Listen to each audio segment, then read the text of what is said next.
Labas rytas, mėlėjai. Tikiuosi, jūs jau pabudote su TV1, Dainiaus ir Žemynos pagalba, o prie jų norėčiau prisidėti ir aš, kulinaras Martynas. Šį rytą pradžiuginsiu makaronų mylėtojus, todėl kad parodysiu, kaip pasigaminti naminius makaronus tiesiog jūsų virtuvėje, kur neprireiks nei ypatingos įrangos, nei ypatingų priedų. Tikrai pradžiuginsite tiek savo skrandžius, tiek savo pinigines, nes šios makaronus pasigaminti yra labai pigu. Mums prireiks miltų, kiaušinių, alyvuogių aliejaus ir šiek tiek druskos. Taigi imame produktus,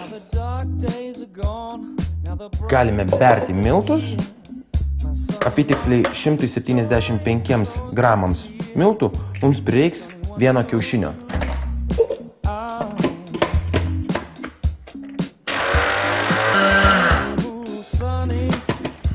Dabar galime įpilti alyvuogių aliejaus, berime druskos pagal skonį,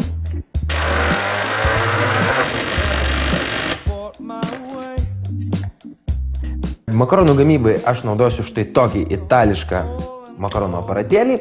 O jeigu jūs tokio neturite, tai turėsite šiek tiek luktelti, nes po to, kai parodysiu, kaip daryti su šiuo aparatu, parodysiu, kaip daryti ir be jo pagalbos. Ir visų pirma, tešlą iškočiosime. Jeigu jaučiate, kad tešla yra labai minkšta, tai yra ženklas, kad makaronai bus labai skanūs, tačiau ji turi būti ne per minkšta, o tam naudokite šiek tiek miltų. Tada tešla kaip mat ims kietėti. Mūsų tešla turi būti pakankamai plona, kad makaronai būtų ypatingai skanūs. Mes gaminsime tagletėlius, todėl kad tagletėlius naudosime rytdienos patiekalui. Kokie gražūs tagletėliai. Dedame juos į lėkštę pabarstytą miltais. Būtų gerai, kad jie pastovėtų apytiksliai vieną dieną. Bent jau ryte pagaminote, vakare valgykite. Tada jie bus žymiai skanesni. Pabarstykime makaronus gausiai miltais, kad įsitikintumėme, jog bedžiūdami jie nesulips. Štai čia turime dar šiek tiek tešlos. Šiandieną mes pasirinksime žalią spalvą. Imame šviežutėlių špinatų, juos nublanširuosime. Štai matome, kaip jie tapo ryškiai žali. Nupylę vandenį, galime špinatus išgręžti, kad jie būtų sausi ir nepakenktų tešlos gamybai. Dedame tešlą ir dedame špinatus. Uždengiame ir maišome. Prašau, koks nepakartojamas vaizdelis. Mums reikės šiek tiek miltų. Tik visų pirma, jūs su kočėlu turėsite iškočioti tešlą. Štai kokia nepakartojama tešla.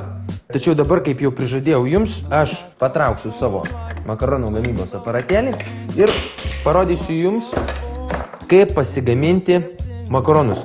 Patepame gerai miltais, viską labai lengvai suvyniojame ir ant lentelės galime juos smulkiais griežinėliais supjaustyti. Pjaustydami makaronus nepamirškite, jog negalite spausti peilio, o prieš pjaustydami turite įsitikinti, kad jūsų peilis yra pakankamai aštrus. O dabar laukia mūsų pati maloniausia procedūra – išvynioti mūsų makaronus.